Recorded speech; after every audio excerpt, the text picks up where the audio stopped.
Soul is frustrating. Hey everyone, it's Spoonful for You, back at you again with another video, and today I had the pleasure of watching Pixar's latest film, Soul. I apologize, my stupid dog is moving around, but anyways, I watched this film in the comfort of my home with my two brothers because of the pandemic.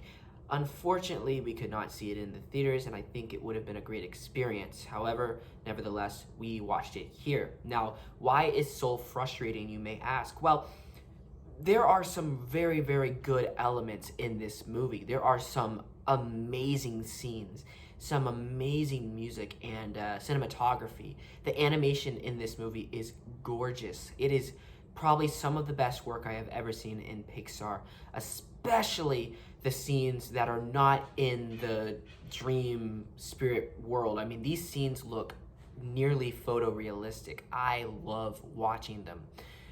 I love the message that this film gives, that, you know, even though you do have a spark, even though you have a job, the job is meaningless if you don't have something to live for, if you don't have, you know, people that make you happy. If the world doesn't make you happy, why do you do a job? You know, why do you go to your job? Even though this job may be your passion, there's no way you can enjoy yourself and have a good life if you don't live and love life first. And that is the problem with life, you know, if you don't love it. So Soul, that is an excellent, you know, message for adults mainly.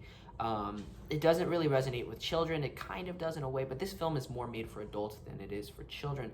And again, you know, there are a lot of flashy scenes that kids will enjoy, but I think adults will enjoy as well. My issues start to lie with the choppy directing. I feel like this film at times is very, it's too fast paced.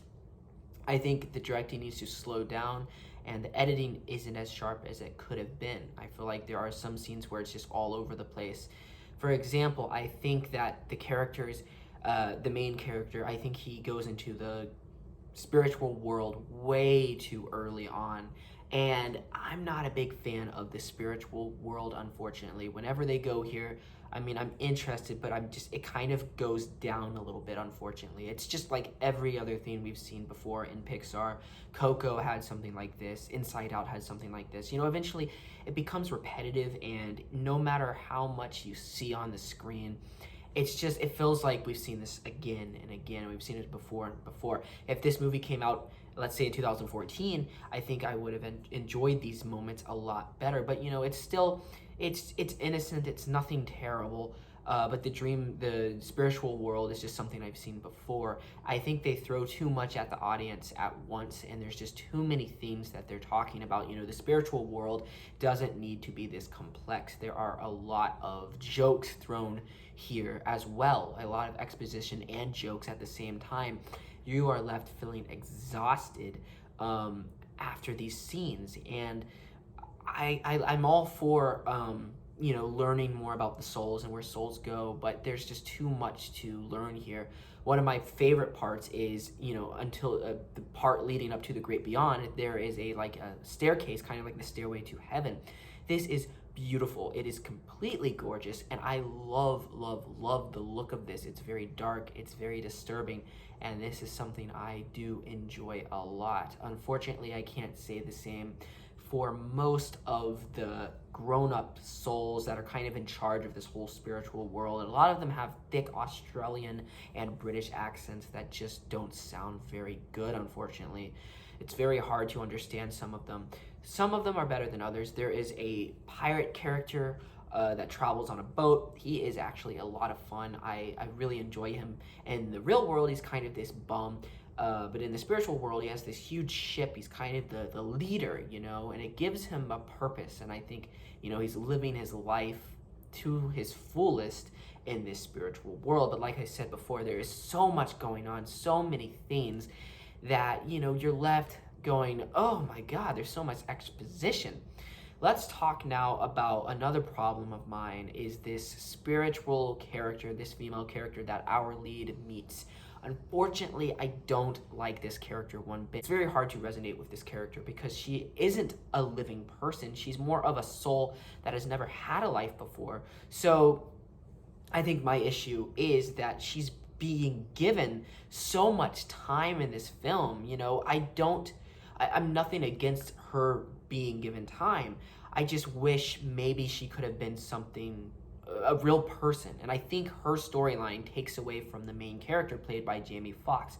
And unfortunately, this main character is very hit and miss. Sometimes he's fun and he's very inspirational and you actually resonate with this character. And other times he's extremely dull, and I don't think Jamie Foxx pulls this character off well enough. I think his voice is just, it's kind of not that pitch. It's just a little bit in the middle, and I sometimes like this character and sometimes I don't like this character, especially the scenes where their bodies flip-flop.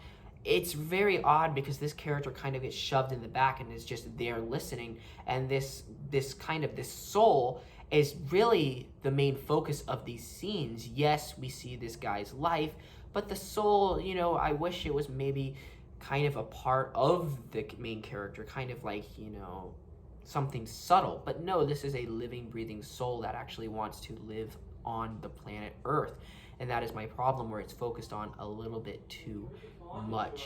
Again, the directing sometimes is a lot of, it's kind of choppy, sometimes just too fast paced. One of my issues is a scene where the main characters, there's a band member. She's a girl. We've seen her in the beginning. She's very talented. And she comes to the apartment and she says she is done with music out of nowhere. I know what they're trying to go for in this scene. They are trying to, you know, show that people lose passion so quick and they lose thought of what counts, and sometimes it's very difficult to find their spark and what they should live for and what life is. My issue is it's so poorly directed in this scene where all of a sudden after she plays her music, she's right back to feeling good about herself, which is very, very odd. There is really no build-up or anything. Scenes like that. Another problem is where our main character sacrifices himself to let the soul live the life she wants to live, and he is basically going to die. This is a very noble sacrifice, and the moment he is going to this heaven, all of a sudden one of the leaders of the soul place comes up and gives him a chance, literally like 5 seconds after this sacrifice. There's no build up to this or anything. And that is my problem, where I feel like sometimes the movie is going at such a fast pace that you lose kind of focus. And I think that's the issue. Again, very beautiful. The animation is gorgeous. Some of the voice acting, especially that British pirate that we find in the middle of the film, great voice actor. I love the music. It is freaking awesome. Some of the scenes, especially the part where he learns that it's not about a job, but it's about living as well. If you can't live, then what is the purpose of your, you know, the thing you've always wanted, your dream job? What's the purpose of that if you can't live? That scene is amazing, where it shows the galaxy, the solar system, the Earth. All of that is freaking amazing. I think it's well done.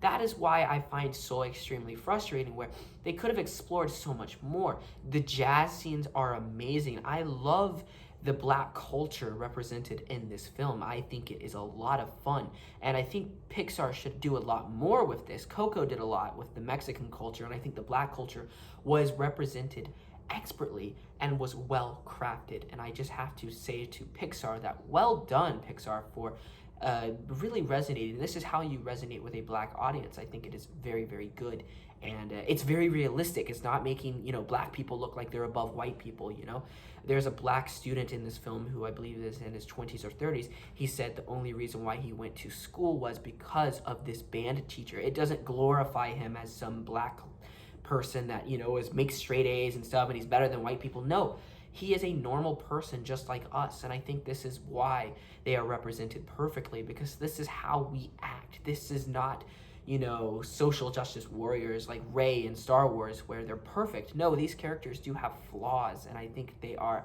expertly crafted in this film.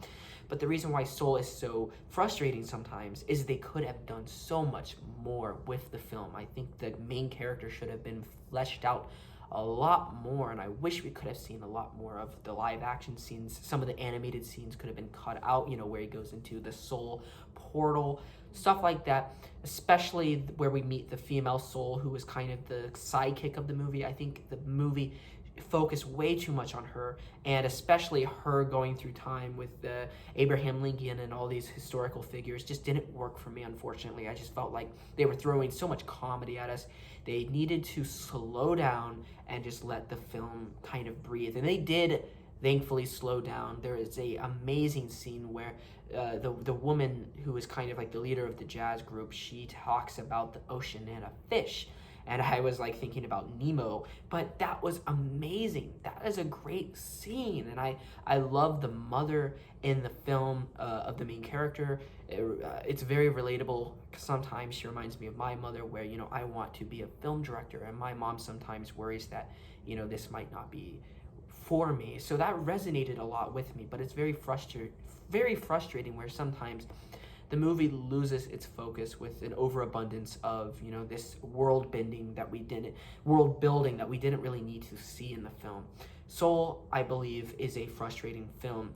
It is not a horrible movie like Toy Story 4, for example, or The Incredibles 2. However, it is not one of the greatest Pixar films I have ever seen. It is just good. It's not great. It's not horrible. It's good. It's very frustrating, and I wish they could have done a lot more with this movie. It did disappoint me, unfortunately, in some aspects, because this movie was already kind of pushed back because of the pandemic, and I expected a lot more. I really wanted to see more of this jazz and more stylistic stuff, and they went there, but they didn't go all the way there, and that was my problem with Soul, unfortunately. I'm not a fan of the repetitive, world building that they've been focusing on lately. Give me The Incredibles. Give me Toy Story. Give me something that's in reality. We don't have to go to these crazy planets, not planets, but worlds and stuff that are, like Inside Out or Coco, stuff like that. I think Pixar really needs to take a break on that, because no matter how different the worlds look, it's very repetitive, because there's always a system in these worlds. There's always characters in these worlds. There's always something. There has to be a setup in these worlds, and unfortunately, it makes it very repetitive. I give Soul a B-. The film is good. It's not great. It's not bad. It's just good. Very frustrating at times. Hope you enjoyed this video. What do you think of Soul? Let me know down below in the comment section. Leave a like, comment down below, subscribe. Go check out this film right now, and let me know what you think. And goodbye. Bye, everyone.